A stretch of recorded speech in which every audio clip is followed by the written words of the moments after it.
I'm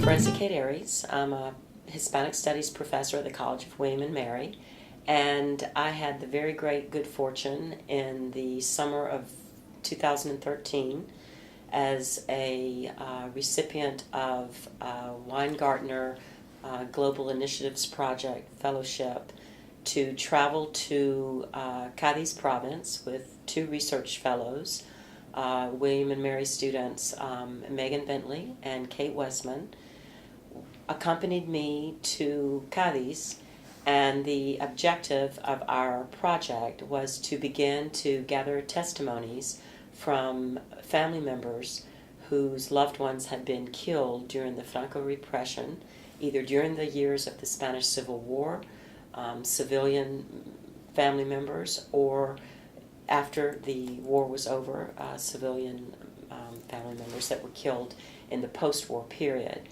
And I had often shared with these students who had studied with me in a research seminar the year before what I've told many students. My very first memories of going to Spain, which happened shortly after Francisco Franco died in November of 1975, I was a student that went to Spain when the first democratic elections were celebrated in June of 1977, which was a historic moment, the first democratic elections in 40 years.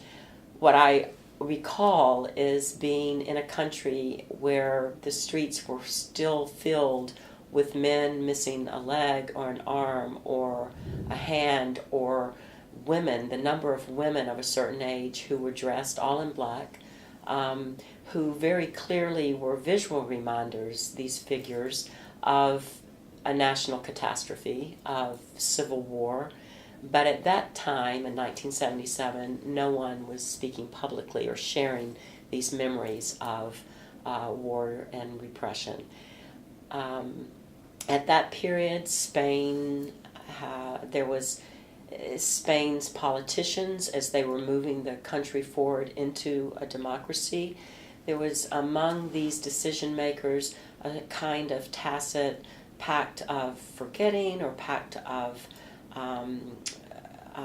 silence about the war and dictators' atrocities, so that only years later have these stories begun to be received publicly and begun to be integrated or reintegrated into a national discourse about a traumatic history. We kept in mind when we traveled to Cadiz that there were more than 100 unmarked graves in Cadiz province. In the country of Spain, there have been documented over 270,000 Spaniards were imprisoned after the war, as well as 130,000 Spaniards were disappeared by the regime, shot, ended up in mass graves. And so it was that story surrounding the victims of the repression, the story of the mass graves, that increasingly the country is in the process of exhuming some of these graves. That was part of the site of memory that we were interested in investigating. So we spent several weeks interviewing especially family members in the Sierra de Cádiz, in the villages, the small towns of Benahoma, Ubrique, and the area around Grazalema as well. And so this project is part of a book that I'm preparing about the figures of the disappeared, and certainly one essential part of this story are testimonies. Testimony as a narrative, testimony as a primary document. And so what we share today is are some of the stories that we began to gather of these family members. Last year, Megan and I had the great privilege of taking Professor Kate Aries' senior seminar as the culminating class of our Hispanic Studies majors. We learned all about the Spanish Civil War and Francisco Franco's 40-year-long dictatorship that followed. As we began to explore Francoism and its ghosts, we used several theoretical frameworks in an attempt to gain a deeper understanding of the topic. Spanish ethnographer Francisco Fernandez wrote, and I quote, "The emotions, narratives, and commemorations triggered by exhumations are crucial to a necessary reassessment of an uncomfortable past." He explains current debates, including those who have called for above-ground commemorations of the victims lying in the mass graves without removing them. But when you're there and you're talking to the victims' families, it is hard to support that argument. Going to Spain and seeing with our own eyes, hearing with our own ears their stories, made it clear that all they want is a dignified place to mourn their loved ones. We read about Spanish philosopher Manuel Reyes Mate, who believed that the subjective nature of memory does not mean it does not also produce valid knowledge of the past. He also said, quote, "Without memory of injustice, justice is not possible." Reading testimonies in the context of these theories helped us delve more deeply into the stories and provide us with a point of reference. However, we were still acutely aware of the distance between us in our cozy classroom in the Wren building and them, the objects of our study. As much as we wanted to, how could we truly understand? How could we get it with such physical and cultural distances between us? Going to Spain to do research with Professor Kate Aries was a privilege we never expected to have, and it helped us answer these questions. Our first days in Spain, Kate and I realized that we didn't quite know how much of our research we should tell people, our host family, about when they asked, because it is such a raw subject for so many Spaniards. And Professor Kate Aries suggested we vaguely tell them that we're researching family memories and stories of the past, without mentioning he who should not be named. So when our host mom, Concha, invited us for a morning walk with her neighbor, we hardly expected that the picturesque castle San Sebastian, jutting out from the beach where she brought us, would turn out to have been the site of some massive Civil War trauma. She pointed to some holes in the ground and told us Republicans were kept there like sardines and starved, and then said, "Aquí, cada cosita tiene una historia de sufrimiento," or "Here, every little thing has a history of suffering." We see a beautiful castle in the middle of a blue ocean. They see scars of the past. As we traveled around Spain gathering testimony, our perspectives began to change and we started to see things more and more the way the Spaniards see them. Megan and I attribute this largely to the manner in which we learn these people's stories. The distance that we, as students, expected between the researcher and the research subjects did not exist in the way we thought it would. We weren't giving people surveys or asking them a series of scripted questions. It was all supremely personal. We usually ask the person being interviewed to meet us for a relaxed cup of coffee or a meal, and sometimes they even insisted we come to their homes for all of the above. Then, the interviews could go on as long or as short as the interviewee wanted, and since we were talking to Spaniards, they were usually on the longer side. Professor Kate Aries had a few guiding questions if necessary, but mostly the person being interviewed held the reins and could voluntarily share whatever he or she pleased. And the amazing thing is that each person did. Each deeply opened up to us about their lives during Franco's repression and about things that are not at all easy to open up about. It was incredible to be a part of that, to witness it all with our own eyes and ears. So, throughout our time in Spain, we learned that while the theory helped us gain a lens for viewing Spain's issues from afar, it was nothing compared to being there and talking to the people for whom these theories frame. We hope that today, through sharing our informant stories and showing you some photographs, we can bring you with us beyond the realm of the purely theoretical.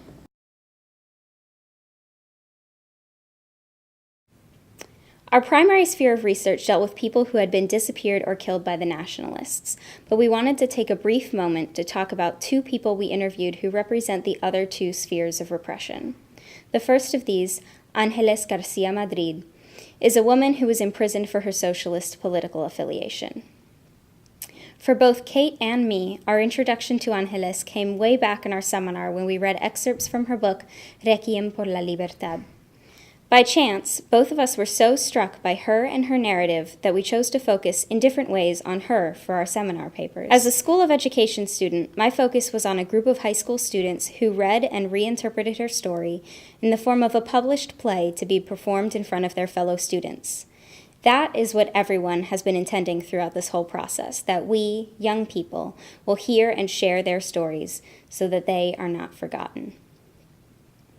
So this is Ángeles' story. She was a different kind of victim. Her body was not disappeared in death, but it was marginalized, abused, and objectified in Franco's vast post-war penitentiary system. Her role has frequently been that of a witness to the most notorious post-war execution of the so-called 13 Roses, 13 young women, many of whom were underage, who were executed one night in the cemetery in August of 1939.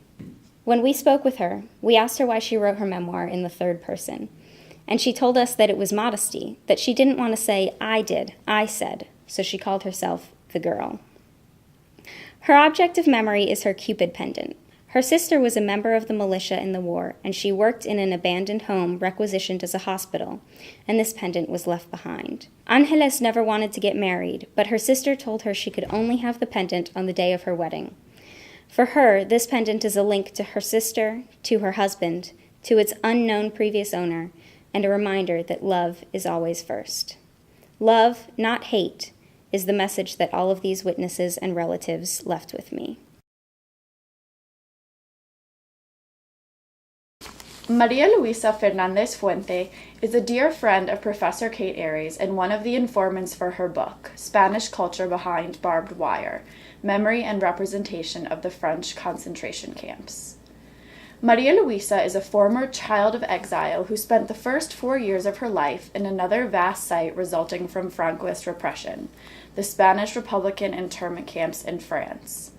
She was born on January 17, 1939, as Barcelona was falling to Franco's encroaching troops.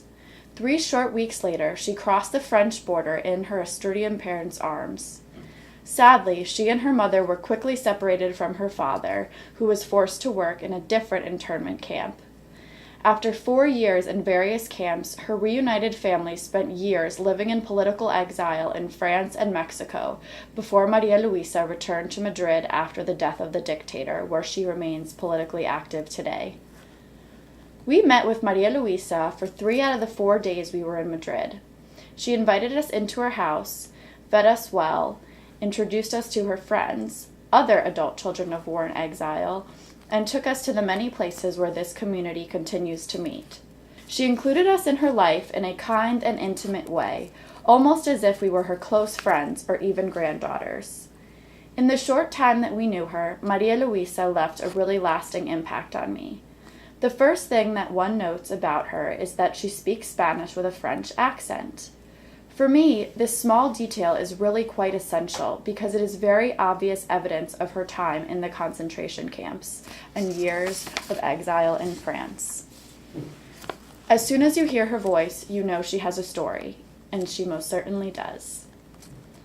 Maria Luisa told us many stories of her time in the French refugee camps and even shared with us a few photographs that were taken of her and her mother when they were interned in the concentration camps in the late 30s and early 40s. This photo shows her with her very first toy, a simple little hoop that her aunt mailed her when she was 3 years old. It was one of the rare pleasures of her early childhood, and she remembers it with clarity. This second photograph shows the infant Maria Luisa with her mother next to the barbed wire fences of the concentration camp. Looking at this woman in her 70s in the year 2013 and seeing the pictures from the very beginning of her life was truly powerful. The most unforgettable of Maria Luisa's stories is so poetic that it has the air of an ingenious historical fiction novel. At birth, Maria Luisa's anarchist parents named her Libertad, which means freedom. She kept this name until she was 16 years old, at which point the repressive Franquistas renamed her Maria Luisa. This in itself is a real violation of one's personal freedoms, but the way in which they did it is extremely symbolic. Upon her request from France of her Barcelona birth certificate for passport purposes, they retrieved the original, eliminated her given name, and wrote in the margins that they were taking away the name Libertad and obligating her to take the name Maria Luisa. They used the word imponer, which means to impose upon. Through this act, they quite literally took away her name, her identity, her libertad, her freedom. This is the epitome of what the Franco regime did while in power for 40 years. In Madrid, we dealt with exiles and those in the prisons, but back in Cádiz, we interviewed grandchildren of those who had been shot by nationalists in the south. The grassroots group that led the way for excavations in the province of Cádiz was led by Ana María Venegas. She is the president of the Association of Family Members in Ubrique, a small town known as a white town in the mountains, where more than 200 people fell victim to the nationalist assassins. She represents families in Ubrique on a personal level. Her own grandfather was killed and buried in the mass grave at El Bosque. Her movement to uncover that grave became a grassroots movement because she, her sister, and the other families they work with soon realized that talking to the government wasn't getting them anywhere. They had to take matters into their own hands to get support for excavating their grandparents' mass grave. Although for her family it was never about hating the perpetrators, and her grandmother taught her only to love the ones they had lost, not everyone in Ubrique agreed with Ana. When we met with this strong woman at a cafe in her town, everyone knew who she was and why we were there to talk with her, and they did not all approve. One man in particular kept glaring at us from over his cup of coffee, and just to make sure we knew he was upset, he repeatedly asked Mike if Mike was photographing him, because I don't want to be photographed. But Ana Maria pays these people little mind. For her, it was all about having a just burial for their loved ones. When Ana Maria was small, she remembers often seeing her grandmother place a white rose in a small vase by a picture of her grandfather. She asked her, "Why do you do that?" And her grandmother told her, "Leave it alone because it's for your grandfather." But Ana still wanted to know why, so her grandmother finally told her, "It's because I have nowhere else to put it for him." Because of this story, very similar to the stories of many other families of the disappeared, Ana María Venegas made a white rose the image on the front of the book she published about her family's story. And I feel it is integral to understanding why she and all the other families were so invested in finding and unearthing the mass graves Franco left behind. They had no place to properly mourn their dead because they were unceremoniously buried in the woods on the side of a mountain. They needed someplace to go, to be with their loved ones. When we were in our safe and detached classroom in the Wren Building in Williamsburg, Virginia, just over a year ago, we didn't understand why anyone would protest finding the remains of these people and letting the grandchildren put their relatives to rest. But you could see sitting in the square in Ubrique that most of them just wanted to let the trauma stay buried. Those are the people, though, who have their loved ones' graves in the cemetery down the road to visit whenever they please. Sitting in the same square was very surreal when Ana showed us this picture from the 1920s. Here you see her pointing to her grandfather, sitting in front of the bench. The man in the chair in the background, mere feet away from her grandfather, is the man who signed the death warrants for her grandfather and many others in the town. Those benches are still there. We were sitting almost in the same spot as they were. It really made real the close quarters in which the Republicans and Franquistas were living when the Civil War started. They knew each other, and one killed the other. Ana María Venegas and the members of the team who excavated and laid to rest the bodies in the El Bosque mass grave where Ana's grandfather had been buried donated all of the artifacts and personal items they found to the Museo Histórico de Villamartín, the local municipal museum in a neighboring town. We visited that museum on our way to Ubrique that morning. When we called, the person who answered said we should come right over and we were welcome to look at the artifacts, though they were in storage and not on display. We were surprised then when we got to the museum to find that it was closed and only the director, José Luis Gutiérrez López, and one other employee were present. But Mr. Gutiérrez said to us, "What are museums for if not to help people learn?" A common theme in our interviews, people very much wanted to share their stories with us so that we could learn their history and their truth. He told us that the two Venegas sisters wanted these objects to be preserved by the museum staff, and that this had been the first archaeological dig that focused on the recovery of memory. They arrived at the perfect time not to get lost, he told us, but simultaneously they have never been displayed since they were first gifted to the museum. I don't know if that counts as not being lost in my mind. Here they are in little plastic bags, in a larger plastic bag, in a plastic box, which is kept in a dusty, unused corner in storage in the museum. It is ironically a kind of reburial for these objects. But what he showed us in that box truly was something, and I'm grateful that he opened the museum on its day off to pull these out of storage. And you are the first people, other than us, to see these objects after they were interred at the museum. There were so many objects, but the first one I want to share with you was a vest buckle. This piece is important because it corroborates the story the ladies told us in Ubrique. The Republican victims were told, and they believed, that they were being moved to make a statement in the provincial capital. So they wore their best clothes and new shoes to their deathbeds. This buckle is from a man's best vest that he wore to look good for local government officials and never took off again. We also saw a bullet and then a shell from a different weapon. Logically, it's not surprising to see bullets in a grave with gunshot victims, but it was chilling for me to know that those bullets were ones that were linked with actual murders. When we later saw that historian Carlos Perales' personal artifact collection included a gun that was used by a nationalist during the dictatorship, the two together were a real image of what had happened to these people. Did I mention that the gun was called the Super Destroyer? If you saw this in a movie, you would dismiss it as cheesy, but seeing as it's real, I wonder what sort of pride that man may have had in using his Super Destroyer and what graves his bullets might have ended up in. The last item I have was also the last item we looked at. Mr. Gutierrez knew what he had in his collection and saved the best for the end.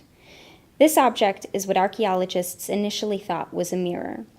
But when it was brought to the museum and cleaned, museum employees quickly realized that what they had was much more than that. They now believe that this object is a portrait, like a small picture of a loved one that you might now keep in your wallet to remember them by.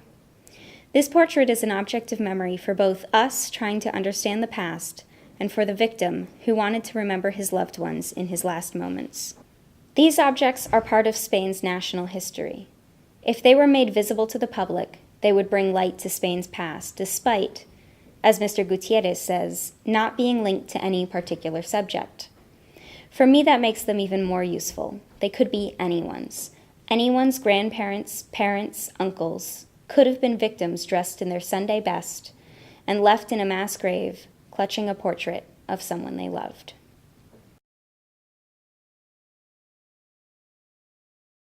I had the enormous good fortune of spending my 22nd birthday in Jimena de la Frontera, a small town in the mountains of Cádiz province. There we met Andrés Rebolledo, president of 2 local collectives of family victims of Franco's repression. He spoke to us about the great collaborative work that he and others in these groups have done for the recuperation of historical memory.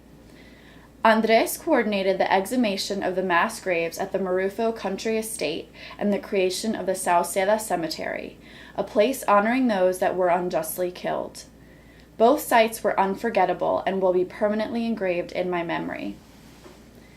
As we stood in the middle of the gorgeous isolated mountains surrounding the Marufo property, we were told of the atrocities that occurred at the very places we were standing. Between November of 1936 and March of 1937, this very locale was transformed into a detention center where local civilians were sent daily to be tortured and killed. It has since been determined that anywhere between 300 and 600 people were murdered and disposed of here, making it one of the largest mass graves in Andalusia, outside of Malaga. The juxtaposition of beauty and horror was so powerful that it left me speechless. Andrés described the long and arduous process of the graves exhumation, which involved over 3 years of intensive researching and 4 months of full-time work in the field. Andrés referred to it as an obsession to bring dignity and justice to the fallen victims of Franquismo. This picture here shows one of the exhumed bodies discovered with its hands still bound together. It is such a powerful visual of helplessness and lack of control. The researchers unearthed many personal objects alongside the bodies of the fallen. Shoes, thimbles, pencils, crosses, pipes, and decorative hair combs were among the recovered objects. Seeing such things made the unjust, inhumane murders of all these people feel even more painful. It brings their humanity to the forefront. It allows us to relate to them even more, to imagine their suffering as they perished on that mountainside.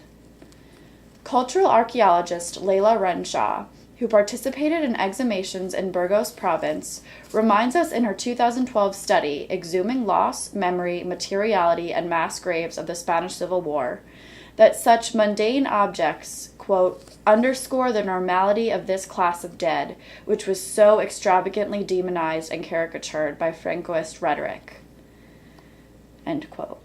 The Franquistas had exterminated the Republicans while arguing that they were subhuman and therefore deserved to die, a delusioned attempt to justify unjustifiable acts of cruelty.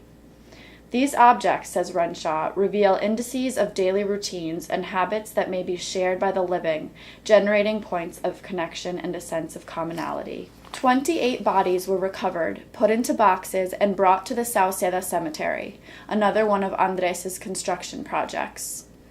The boxes were labeled with the grave in which the body was found, and each body was given a number. While we were in Spain, Andres' team was in the process of using DNA analysis to determine to whom the bodies belonged. Recently, the test results conclusively identified some victims. However, Andres explained that identifying each body was less important than having them all together in a place of peace and memory. Based on local testimony, they were confident that they knew whose bodies had been exhumed. This large plaque listing all of the people they had laid to rest was put up on the wall of the tomb to honor their memory. Here, Andres shows us that his grandfather's and his uncle's names are the first listed on the plaque, reminding us how personal this project is for him and all those involved. As horrifying as the events that occurred at these places were, Andres presented them to us with strong optimism. He shared how happy he was that he and his companions had been able to achieve so much, and how it brought them real peace to have this place to honor their dead. Like Ana Maria had done in Ubrique, Andres used his mother's lifelong sadness over the murder of her father as motivation to get involved with the movement to recover historical memory. Ana Maria and her local collective were forerunners whose dogged determination led to the 2004 excavations of mass graves, the first to take place in Andalusia. Andres took his neighbor's efforts in Ubrique a step further, creating a stunningly beautiful mountainside place of memory for the remains exhumed from a place of terror. The plaque at the entrance to the Sauceda Cemetery states, "Donde talaron vidas, sueños e ilusiones, detoñan la memoria y la justicia." Where lives, dreams, and illusions were once cut down, memory and justice now flower.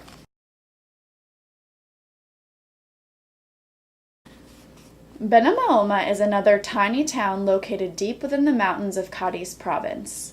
We had planned to stop in Benamaoma for a quick interview with a man named Joaquin Ramon Gomez Calvillo, a trained historian, former mayor of the town, and coordinator of the local memory society, but we ended up staying there with him all day long. Joaquin was amazing, a real character. He was expressive, lively, and incredibly passionate about the movement to recover historical memory. As he took us through the town in which he was born, raised, and intended to stay forever, he spoke kindly to everyone, and I really mean everyone. Throughout his life, he established wonderful relationships with many of the elderly people in the town, and as a 14-year-old began recording their memories of the past, which is what inspired his interest in oral testimonies about war and repression. This is also what caused him to come to the harsh realization that his sleepy, friendly little town had a dark, dismal past. During Franquismo, the people of Benamaoma suffered tremendously. In the year 1936 alone, almost 10% of the 700 residents were shot along these cemetery walls, and many were savagely tortured before they were killed. Joaquin told us story after horrific story about torture, rape, hunger, fear, and unimaginable cruelty. He talked to us about vicious threats that he received personally when he started working with the movement to discover the truth and honor the dead.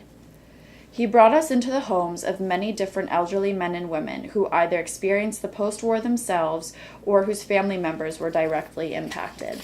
He also showed us around the beautiful cemetery that he had helped rehabilitate to include a new place of remembrance for the victims. Interestingly enough, the cemetery now served as the place of rest for both the Republicans that were murdered and their assassins. Again, Joaquin and the others spoke of not looking for revenge or blame. All they wanted was the truth and a way and place to mourn their dead. The cemetery's new monument included the names of many of the victims, written all together in a group. Above their names, a simple sentence is written in bold. For defending peace and liberty, they were executed in August 1936. What was most important, he explained to us, was that the victims' bodies could finally be laid to rest in the cemetery, and that there was a physical place for people to go to mourn their dead.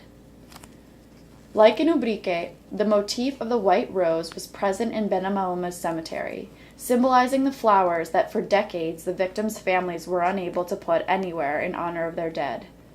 Not only had Franco's repression taken their loved ones away, but it had also prohibited them from mourning in public and condemned them to suffer in silence for decades. In this way, the cemetery continues to serve as a great source of peace for the traumatized town. Without a doubt, the most memorable interview that we had in the little village was our conversation about the civilian massacres in the home of Lucia Roman. Because of our interest in objects of remembrance and mourning, the very first thing she said to us as she showed us this pocket watch was, "This is the watch that belonged to my grandfather. My father always kept it hanging over the headboard of his bed."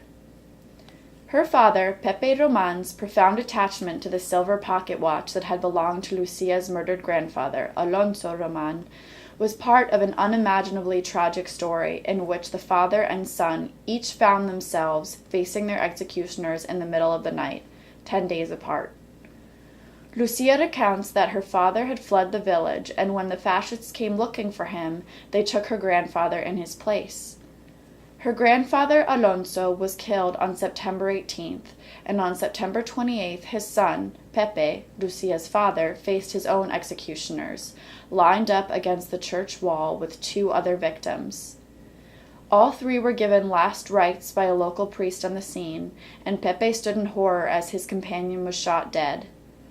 An unbelievable intervention on his behalf by a high-ranking local fascist party member saved his life, even as the murder of the second companion proceeded.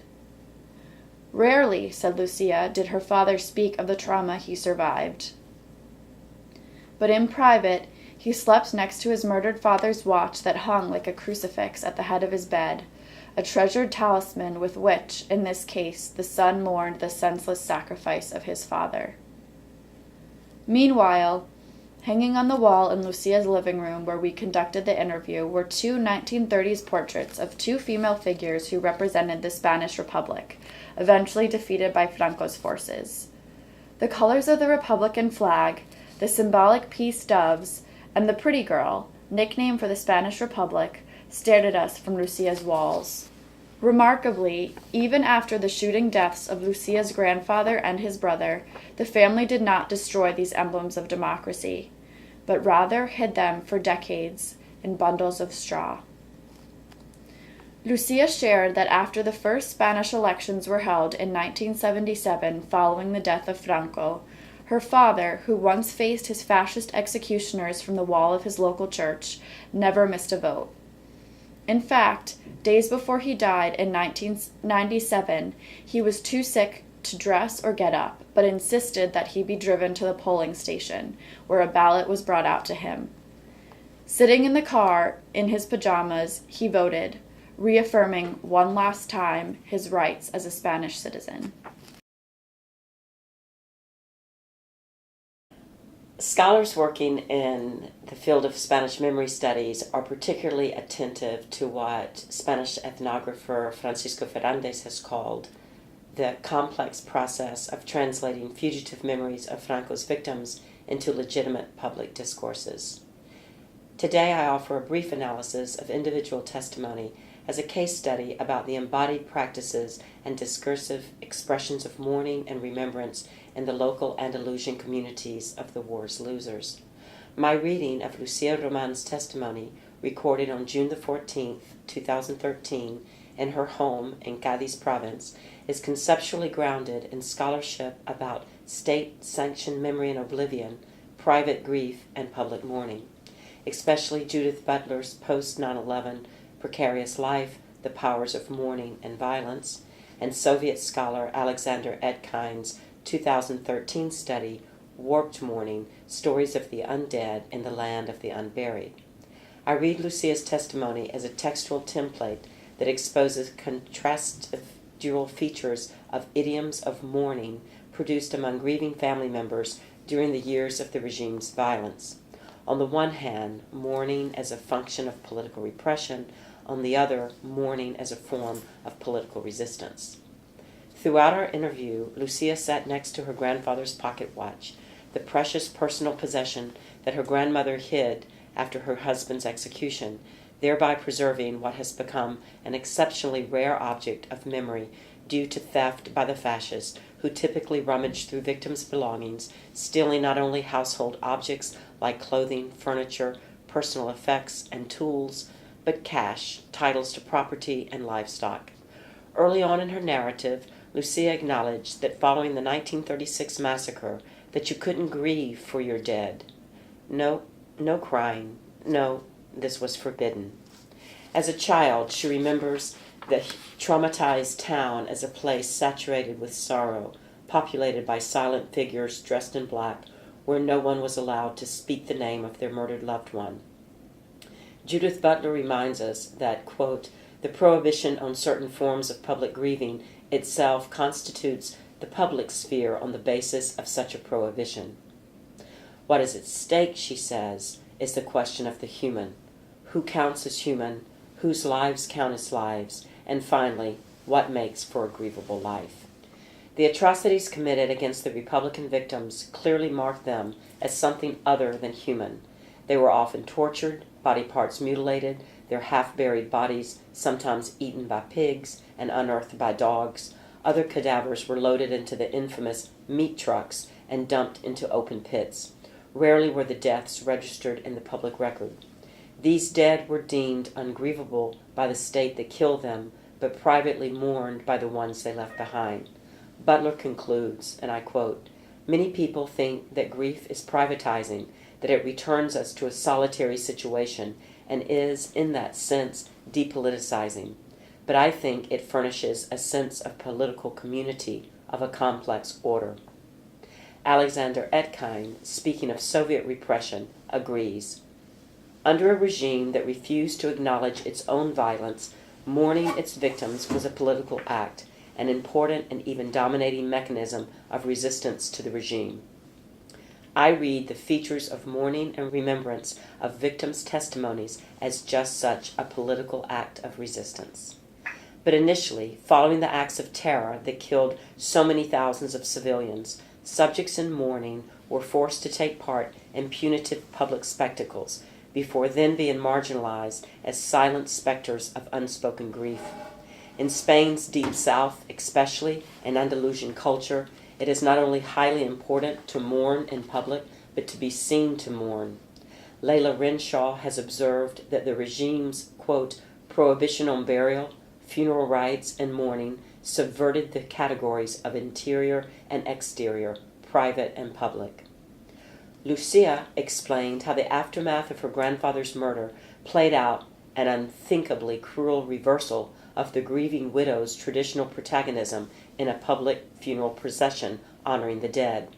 The regime's public ritual for hundreds of widows, daughters, mothers, and sisters whose loved ones were shot was to shave their heads, administer up to a liter of castor oil, and parade the women through the streets as they soiled themselves and vomited, forced to sing the fascist hymn, arm outstretched in fascist salute, as a brass band played. Lucia described this public humiliation of her own grandmother, Fermina Rodriguez, as well as the forced participation of other grieving female neighbors in fascist dance parties, macabre dances held in Ben Almoma where the women were forced to dance with the murderers. More traumatic was the sexual abuse that for some continued for months. 4 of Lucia's neighbors, all of whom had lost family members in the village massacre, were forced to work as maids in the imposing, centrally located fascist party headquarters. When the infamous killings of the 16 women of Casillas occurred in the tiny town up the mountain, Lucia told us their pillaged household possessions ended up in the streets of Benamahoma, a kind of twisted bazaar where the private, personal effects of the murdered dead became an obscene spectacle of loss. Edkind proffers an interesting definition of mourning. Quote, "It is not the pain of knowing, but rather the desire to know that lies at the heart of mourning. This desire to know the unbearable is also a desire to share its burden, to express it in clear words or images, to tell the story to the close community of equals and then to others as well." It is striking to note that Lucia's moment of knowing about the atrocities that crippled her hometown was in fact mediated by a grieving woman in the public square. During a religious processional of the village's patron Saint Anthony, as the image of the saint was escorted by local political bosses responsible for the shootings of this woman Josefa's husband and 3 sons, she began to scream, "Criminals, rotten scum, you scum, murderers." Other testimonies are similarly filled with stories of the public cries and lamentations of the so-called crazy widows and mothers as they accuse the perpetrators, defying the ban of silence, throwing their grief in the face of the killers. Lucia marked the moment she began to know the unbearable with the sound of the uncensored, uncontrolled wails of women who would not forget. As a speech act, Lucia's testimony constantly referenced the limits of language to tell the history she wanted to tell. She acknowledged linguistic lacuna and filled them with words repeated like a mournful mantra. Recounting the tragedy of the 7-year-old child who watched as his mother was forced into one of the meat trucks, she said, "There's no name for that. It doesn't have a name because it was horrible, horrible, horrible." Referring to the case of a neighbor's grandfather who was killed after signing away his property to his killers to supposedly save his life, she said, "I tell you, it was just terrible, terrible, terrible." Village orphans' desolation was unimaginable. They were left, she said, with nothing, nothing, nothing. A striking feature of her testimony was her humanization of the victims whose stories she told, speaking about the regime's ungrievable and heartfelt, sorrowful terms of endearment. Repeatedly, she referenced the young men, her father among them, who in 1936 risked their safety by sneaking back into the village to visit their wives and their babies, or who only found out after the fact that their absence from home resulted in having wives, or in Lucia's father's case, his father, taken in their place and killed. Lucia referred to these men, most of whom would be tracked down and shot, as if they were innocent little boys, calling them criaturas, poor little things. Throughout her narrative, she recalled poignant, empathetic details of how one tried to alleviate abject suffering. The father and 15-year-old son who were shot in a desperate embrace. An eyewitness testimony by the grave digger in 1936 was corroborated by skeletal positions in the 2004 exhumations. The same father's futile entreaties that his killers shoot him first so as not to see his own son die. The sister-in-law who risked her life to smuggle a shawl to Catalina Ramirez. Lucia explained, "The poor thing, of course, was cold, waiting in that jail cell." The grave digger who buried her later gave the shawl to her brother, another tragic object of mourning. Perhaps the most persistent feature in Lucia's testimony and in others that we heard and that I have read is the place assigned in the popular imagination for divine justice carried out against the perpetrators during decades when dreams of justice in the courts were mere fantasy. The man who betrayed her father the night her grandfather was taken, Lucia said, was a well-known snitch whose murderous denunciations of his neighbors led to their violent deaths. He died, she told us matter-of-factly, of tongue and throat cancer. The man responsible for the father and son's executions, she told us, was after the father's job as a mail carrier, a route on which he was always accompanied by his adolescent son. The guilty man who took over the job had to give up the mail route, Lucia explained, because he used to hear the murdered boy crying as the new postman approached the site of the shootings. In Ubrique, Ana Maria Venegas' friend Juani told us that her grandfather had been tortured before he was shot, and the killer cut off his ear and drunkenly showed it off like a bullfighter's trophy in a bar that night, explaining as he ordered a drink that he'd brought his own tapa. This man's son, Juani assured us, had been born without ears. In Benalmoma, our guide Joaquin showed us the grave of Francisco González Guerrero, the local fascist boss responsible for so much bloodshed. When he died of old age, Joaquin told us, the pallbearers had to be paid for. No one in the village would touch the casket, much less carry it through the streets to the cemetery. As the dead man made his last appearance in the village he once terrorized, neighbors kept their shades drawn. This time, their absence and their silence spoke volumes as an expressive, visible, and sonorous performance of counter-mourning. A recurring dichotomous motif in Lucia's narrative was that of bearing grief in traumatized silence and breaking silence as a bold act of resistance. Indeed, a generational divide separates the two subjects of speech and silence.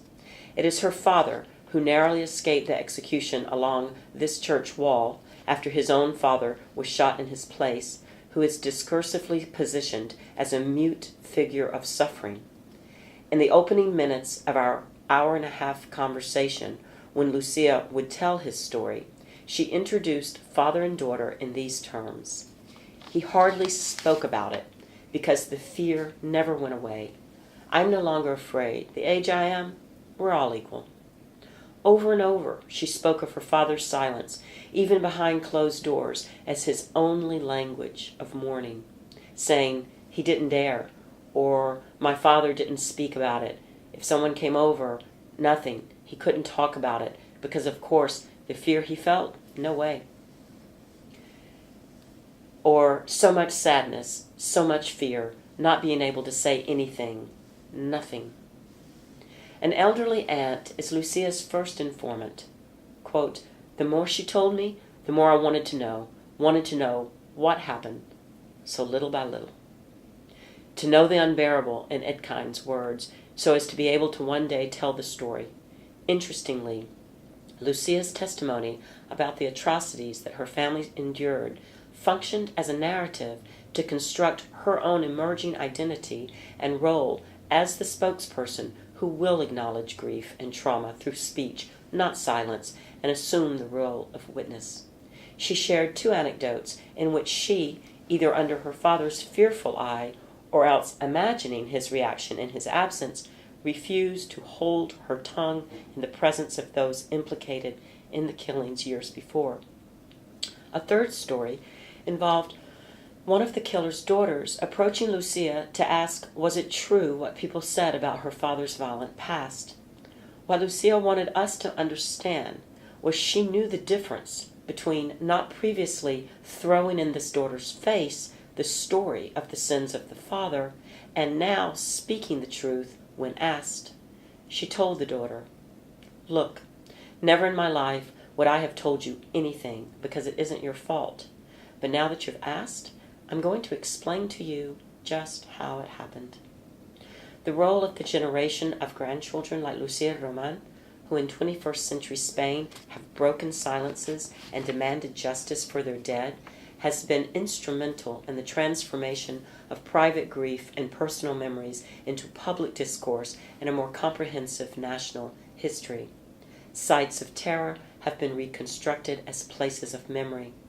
The cemetery walls of Benalmoma that stood sentry over unmarked graves has been rebuilt as a memorial park.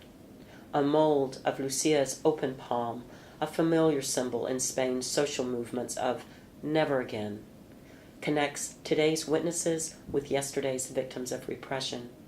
The property stolen by the family of the murdered Benamoma mailman, Manuel Salguero, and his young son Manuel, was reappropriated by the first post-Franco socialist government, and a public school was built where a new generation of children are now educated.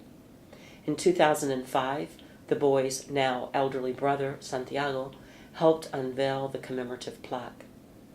Just this past Friday, on January 24th, 2014, in Sevilla, our informant, Andrés Revelledo, the director of the 2012 exhumations of 28 bodies at El Marufo Cortijo estate, including his grandfathers, Andrés Barreno Pérez, presented evidentiary materials and testimony before a session hosted by the United Nations Special Rapporteur on Transitional Justice, Pablo de Graif, who is currently in Spain for 2 weeks to, according to a January 2014 UN Human Rights communique, quote, assess the measures adopted by the authorities relative to the gross human rights violations committed during the Spanish Civil War and under the Franco dictatorship, and make recommendations to address the remaining challenges. Family mourning, communities of remembrance, and grassroots advocacy groups in Cádiz province specifically, and the nation of Spain generally, are now spotlighted on a world stage where reconciliation with a traumatic national past slowly moves forward.